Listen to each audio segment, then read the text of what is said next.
rekan-rekan profesional, selamat datang di YouTube channel Deco Learning by Akladia Group.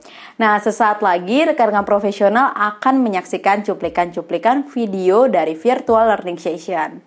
Nah, rekan-rekan profesional sebelum menyaksikan video ini, jangan lupa yuk di-subscribe dan jangan lupa juga diklik tombol lonceng notifikasinya ya, agar dapat update-update dari kami terus.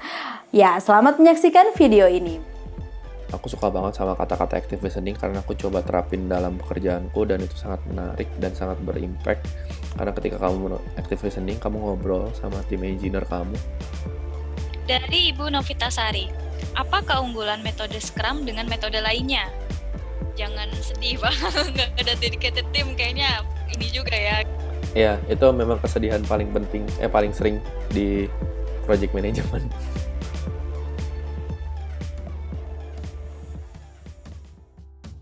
Oke, selamat pagi rekan-rekan semuanya. Selamat bergabung di sesi virtual learning session yang ke-6 by Formasi Akladia Group. Oke, sebagai informasi, Deco Learning dan Foster Bridge Indonesia ini merupakan salah satu bagian dari unit bisnis Formasi Akladia Group, di mana Formasi Akladia Group ini mengadakan virtual learning session ini atau webinar setiap minggunya dengan topik yang menarik dan berbeda setiap minggunya. Pada sesi webinar kali ini, selama 1,5 jam ke depan, kita akan membahas topik yang menarik nih.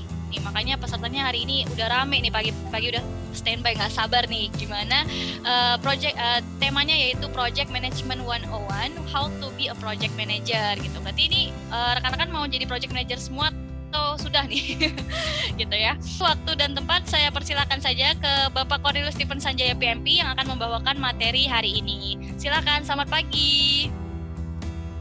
Pagi, terima kasih Mbak Novi sebelumnya atas kesempatannya. Jadi untuk yang pertama, saya memperkenalkan diri saya dulu. Saya Cornelius Stephen Sanjaya, saya lulusan 1 Teknik Elektro UGM. Saat ini saya bekerja di Entity Indonesia Solution. Sebelumnya Dimension Data, kalau misalnya ada yang pernah tahu. Jadi Entity itu semacam perusahaan Telkomsel dari Jepang, kira-kira gitulah, Telkom dari Jepang. Terus terkait sertifikasi, sertifikasi pertama profesional yang pernah saya punya itu tahun 2017. Lalu kalau mau urutan secara tahunnya, di tahun 2012 saya coba yang namanya Scrum Master, karena itu lagi hype waktu itu ya, lagi cukup naik.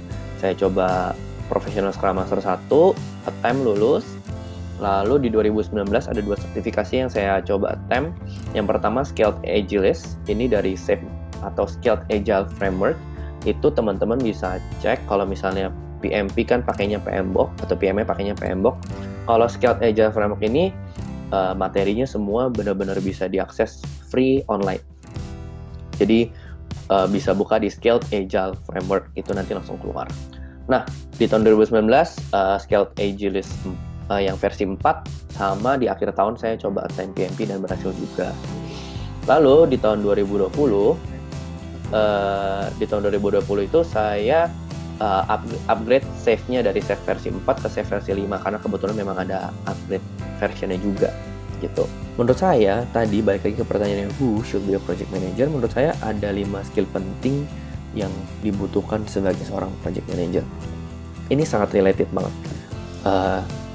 Pertama, ini mau aku tekanin ke teman-teman semua, selama saya jadi project manager, ketika saya berhasil mendengarkan tim saya maunya apa, dan saya berhasil mendengarkan stakeholders maunya apa, itu menurut saya segalanya jauh lebih lancar sih ya, jauh lebih harmonis gitu. Kayak keinginan mereka satu sama lain tuh bisa dipenuhi, jadinya kayak gitu, bisa dikomunikasikan lah at least. Nah, dimana ketika kita melakukan active listening tadi itu, poin 2 dan poin 3 dan poin 4 itu relate banget. Karena kita harus tahu technical konsep yang diomongin itu apa. Dulu awal-awal waktu masuk di dunia project management agak bingung sih. Tapi enjoy the process, please enjoy the process. Karena itu seru banget gitu. Nah, kita harus tahu technical konsepnya, baca buku sendiri atau belajar, banyak ngobrol. Kalau susah belajar dari cara baca, banyak ngobrol, active listening tadi sama teman-teman project gitu ya. Terus ya itu tadi lifelong learner, kita harus belajar terus. Nyambung sama yang tadi, kita harus benar-benar menjadi orang yang mau belajar terus gitu. Dimana ketika kita belajar, kita nggak cuma menyerap ilmu, itu akan relate ke skill yang keempat, itu adalah critical thinking. Dimana kita tuh harus proses apa yang kita dengarkan, dan kita pikir, bener nggak sih kayak gini? Logiknya gimana ya? Gitu. Kalau kata Steve Jobs kan, kita cuma bisa connect the dots backward. Jadi, enjoy the process, meaning kamu dapat dots-nya dulu gitu. Dapat information dots, kamu masukin ke dalam diri kamu, ke dalam pikiran kamu, dots-nya apa aja. Semakin banyak pengalaman kamu, dots-dots ini itu bisa kamu relate satu sama lain dengan logik. Gitu. Jadi misalnya teknologi konstruksi, mulai dari ngomongin cuma bangun jalan sampai bangun jembatan, nikmati dulu aja satu-satu gitu jalanin proyeknya. Makin lama, information dots ini bisa kamu relate untuk menjadi bangun sebuah gedung misalnya. Gedung yang tinggi, berapa lantai gitu misalnya. Lalu yang terakhir, ini tambahan sih. Penting banget sebenarnya buat seorang project manager itu tahu tentang financial literacy. Kenapa? Karena baik lagi, yang kita manage itu nggak cuma pekerjaannya, tapi setiap pekerjaan, setiap resources yang kita keluarkan, setiap sesuatu yang mau kita kerjakan itu ada ukurannya. Dan paling gampang, orang-orang itu mengukurnya dari duit. Jadi kita harus tahu gimana cara baca profit and loss, laporan, ya bukan laporan keuangan detail, tapi kita harus tahu project ini menguntungkan apa enggak. Terus, at least kalau dari sisi project manager awal-awal itu, kita tahu budgetnya berapa, yang dibudgetin buat pekerjaan ABCDE berapa, on budget apa enggak. Kalau misalnya nggak on budget, kita harus segera lapor ke project owner-nya, misalnya kayak gitu. Baik lagi teman-teman, ini skill yang menurut saya dibutuhin sebagai project manager, tapi not limited to. Meaning ini nggak terbatas cuma 5 ini. Kalau misalnya teman-teman baca nanti di bukunya, nanti kita juga bahas sedikit, itu banyak banget ilmu yang harus dikuasai. Tapi gambaran besarnya ini. Project management itu sekarang ada yang ngomong katanya traditional, ada yang agile, ada yang hybrid sekarang tengah-tengah. Di sini aku mau coba jelasin kira-kira perbedaannya itu apa masing-masing. Yang pertama traditional. Traditional itu dulu maksudnya adalah semua proses itu harus dikerjakan secara bertahap dan semua pekerjaan harus melewati proses ini dulu. Jadi misalnya let's say tadi planning, execution, monitoring and controlling, testing gitu misalnya. Jadi semua itu kayak waterfall, makanya dibilang kan turun. Semuanya itu segelontoran turun satu per satu. Misalnya kerjaannya mau bikin gampangnya website lah. Mau bikin website itu satu gelontoran website harus di planning semua dulu, baru turun, execution semua dulu, baru turun lagi, testing semuanya dulu, gitu. Jadi kalau dilihat di sini itu fokusnya itu adalah define scope, goals itu the most important thing to fulfill. Jadi nggak peduli apakah itu sesuai dengan user requirement yang ada di market apa enggak, tapi itu yang sudah di plan di awal itu yang harus dikerjakan. Itu tradisional banget. Itu yang diomongin orang waterfall. Nah kalau agile itu ini kita ambil ekstremis kiri tadi waterfall, ekstremis kanan itu agile gitu. Nah, ekstremis yang kanan, yang agile itu kita mikirnya pokoknya kita mau deliver sesuai dengan yang user mau. Balik lagi contohnya website, kalau saya tadi misalnya kita plan di awal kita mau ada homepage sama payment page. Tapi ternyata seiring tengahnya jalan itu tuh kita butuh ngerjain misalnya rating gitu lah ya, rating. Ini contoh abstrak aja. Misalnya muncul requirement baru rating. Kalau di tradisional itu kita harus testing semua dulu. Testing semua udah oke, baru boleh ngomongin yang tadi. Rating, butuhnya rating gitu. Tapi kalau di agile, di tengah-tengah project, itu bisa tiba-tiba berubah, shifting gitu. Ya contohnya kayak pandemi inilah. Dari yang awal planning setahun kayak apa, terus tiba-tiba pandemi berubah.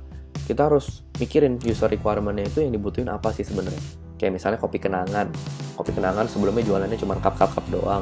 Terus begitu ada pandemi, nah mereka mikir gimana sih caranya untuk tetap jualan karena butuh keuangan yang masuk, cash flow yang masuk. Mereka mikir ya udah beli yang take away, kuatin, sama beli yang 1 literan. Jadi kalau dilihat di sini itu user requirement itu paling penting untuk di fulfill. Nggak peduli dulu awalnya planningnya gimana, pokoknya sekarang lagi butuh A, kita mau ngerjainnya A gitu. Itu agile extreme. Yang orang sering pakai lah ya, yang orang sering pakai generally, pengalamanku di klien itu pakainya hybrid. Jadi tunggu dulu Pak gitu misalnya. Kita nggak bisa loh ngelupain apa yang udah di plan. Yang udah di plan itu kita tetap harus analyze, masih relevan nggak nih gitu, masih oke nggak nih. Kalau misalnya udah nggak oke, kita ganti misalnya. Tapi gantinya itu nggak main asal ganti langsung Pak. Kita punya proses, namanya change management proses gitu. Kita punya proses yang harus dilewati. Dan kalau misalnya memang itu harus dilakukan, ya kita perlu approval dulu. Misalnya kayak gitu, perlu approval, perlu oke. Karena balik lagi di sini tujuannya nggak cuma mau mengerjakan sesuatu terus selesai gitu ya. Kayak misalnya kita ngerjain sesuatu A, yang penting kerjaan udah beres. Tapi di satu sisi kita mau ngerjain sesuatu A udah beres, kita juga pengen deliver value ke kliennya. Masih relevan nggak nih? Gitu. Dan itu pergerakannya juga cukup kompleks ya, karena jatuhnya jadi kayak banyak banget requirement yang masuk kalau di hybrid ini sama agile. Kayak gitu kira-kira untuk perbedaan per masing-masing project management types-nya. Oke, kalau gitu kita langsung saja ya Pak ya ke sesi tanya jawab. Itu ada dari Bapak Gilang Haritama. Saya mau bertanya, ketikanya 2 kali nih. Ketika menjadi project manager di sebuah perusahaan, tapi kita tidak punya dedicated team, bagaimana cara membagi scope antara stakeholders-nya? Bagaimana agar project tetap on schedule dengan tidak adanya tim dedicated? Terima kasih. Silakan Pak Steven. Ini masalah semua project manager Pak. Sebelum masuk menjawab ya, memang itu semua masalah project manager itu di sana sih. Jadi terkadang kalau misalnya balik lagi ya tadi ke arah organizational structure-nya, kalau misalnya memang project price kita punya power, relatif gampang kita ngatur project resource-nya. Tapi kalau misalnya memang functional manager yang punya otoritas, ya dari sisi kami project manager yang bisa kita lakukan adalah satu, kita harus kasih data. Kalau misalnya kita nggak dapat resource di jam tertentu sampai jam tertentu, kita bisa telat berapa lama. Itu yang harus kita lakukan sebagai project manager. Jadi apa yang membedakan project manager yang bagus gitu ya, ngomongnya bagus, dan yang biasa aja, itu kalau project manager yang bagus ketika dihadapi dengan masalah kayak gitu, kita kasih plan, kita ngomong, Pak, kita butuh resource A, dari kapan sampai kapan. Kalau misalnya Bapak nggak ngasih resource di A ini di waktu ini, impact-nya apa aja? Impact-nya mungkin pekerjaan yang lain yang punya relevansi dengan pekerjaan yang tadi itu akan telat. Itu satu. Terus kalau misalnya telatnya itu nggak cuma ngomong telat, berapa lama. Terus habis itu kalau misalnya udah tahu berapa lama, Pak, kita punya saran kayak gini. Jadi being solutive, being mindful gitu, being kayak kita coba problem solving di kita dulu, kita coba paparkan apa yang kita coba propose. Kalau ditolak, komunikasikan dengan baik dengan tim functional manager. Kalau misalnya butuh dieskalasi, ini juga penting. Project manager itu penting banget buat eskalasi. Kalau misalnya butuh eskalasi, eskalasikanlah secepat mungkin, karena di dunia project, timing is very important. Itu penting banget gitu. Semoga menjawab Ya Bapak Gilang. Jangan sedih Pak, nggak ada dedicated team kayaknya ini juga ya. Ya, itu memang kesedihan paling sering di project management. Oke, pertanyaan selanjutnya dari Ibu Novitasari. Apa keunggulan metode Scrum dengan metode lainnya? Silakan Pak. Oke. So, kalau misalnya Scrum, unggulnya kalau Scrum itu gampang berubah sih. Kalau misalnya di software, itu sangat menguntungkan banget. Karena, ya baik lagi kayak misalnya Traveloka. Bayangin bisnis Traveloka sekarang down 95% revenue-nya, karena nggak ada yang traveling. Kalau misalnya pakai Agile, kamu bisa cepat shifting gitu. Jadi metode Scrum atau metode Agile itu enaknya shiftingnya cepat. tapi ribet, cepet tapi ribet, gitu ya. Jadi kira-kira Scrum itu cepet tapi ribet karena perubahannya massive, banyak. Dan baik lagi, kalau misalnya konstruksi gitu ya, pakai Scrum, kayaknya bisa, tapi nggak sepenuhnya bisa karena nanti berantakan jadinya sih, berantakan, planningnya nggak ada dan macam-macam. Kurang disarankan. Selanjutnya dari Ibu Komang nih Pak. What if someone with no technical skill being a project manager? What advice that you will give to them? Silakan. Kalau misalnya pertanyaannya mau jadi project manager ya tadi ya, Mbak Novi, mau mulai. Kalau seseorang itu nggak punya technical skill-nya jadi project manager, nah gimana nih kita cari nasihatnya untuk mereka gitu Pak? Oke, balik lagi tadi active listening. Aku suka banget sama kata-kata active listening karena aku coba terapin dalam pekerjaanku dan itu sangat menarik dan sangat berimpact. Karena ketika kamu active listening, kamu ngobrol sama tim engineer kamu. Lama-lama kalau misalnya kamu bisa terus ngobrol konsisten, kamu bisa ngerti deh. Itu contohnya kayak misalnya aku nggak pernah belajar networking, tapi sekarang aku banyak megang project networking. Besides baca buku, aku juga ngobrol. Dan paling banyak nambah ilmu sebenarnya di ngobrol sih, karena praktikal. Jadi kalau kita kerja kantor, booking ruang meeting seharian. Dah sebelum waktu mulai project, masuk project, ruang meeting seharian, papan tulis. Dah, minta engineer-nya, tolong dong jelasin apa yang mau dikerjain. Gitu. Goals dari sisi bisnis ini, tekniknya gimana? Kayak gitu. Apa yang dibutuhin? Persiapannya apa aja? Ini kenapa begini, ini kenapa begini? why? Kenapa kok begitu? Kenapa kok begitu? Itu penting banget. Jadi, nggak harus jadi project manager, nggak harus jadi technical dulu. Oke. Aku pun nggak mulai technicalku itu cuma 3 bulan jadi engineer. Bisa kuliah. Tapi aku selalu nerapin active listening-nya tadi itu penting banget gitu. Oke, jadi selain advice tapi juga nge-challenge ya bagi timnya ya gitu ya Pak. Betul, exactly. Ibu Novitasari, halo saya Novi, sama nih Bu, kita namanya Novi juga. Ini bukan saya Pak yang nanya ya Pak, Ibu Novitasari. Saya pernah 3 tahun menjadi project manager dan 6 bulan di product manager di beda company dalam implementasi atau development software. Saya ngerasa kok hampir sama ya job desk dan responsible-nya. Apakah ada hal yang mendasar yang membedakan selain sisi desain produk? Karena saat jadi project manager tidak ada product manajernya, begitu sebaliknya. Terima kasih. Cukup jelas nggak Pak pertanyaan saya? Ini menarik. Menarik. Oke, jadi kalau misalnya project manager itu kan fokusnya project tadi, balik lagi.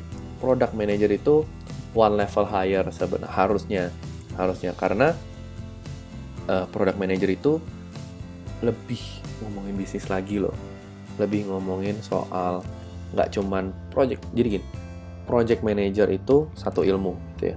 Product manager itu ilmu yang lebih besar, tapi harus ada ilmu project manajemennya.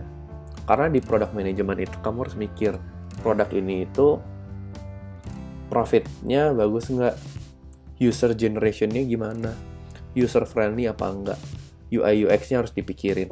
Terus habis itu mikir lagi produk ini secara keseluruhan akan punya banyak turunan-turunan project-project lainnya. Jadi banyak banget project. Produk ini itu harus dianalisa gimana cara compete sama marketnya. Kalau project manager belum sampai sana ngomongnya. Project manager itu cuma manage satu project nih ada, kerjain dong. Oke, datang project manager ngerjain.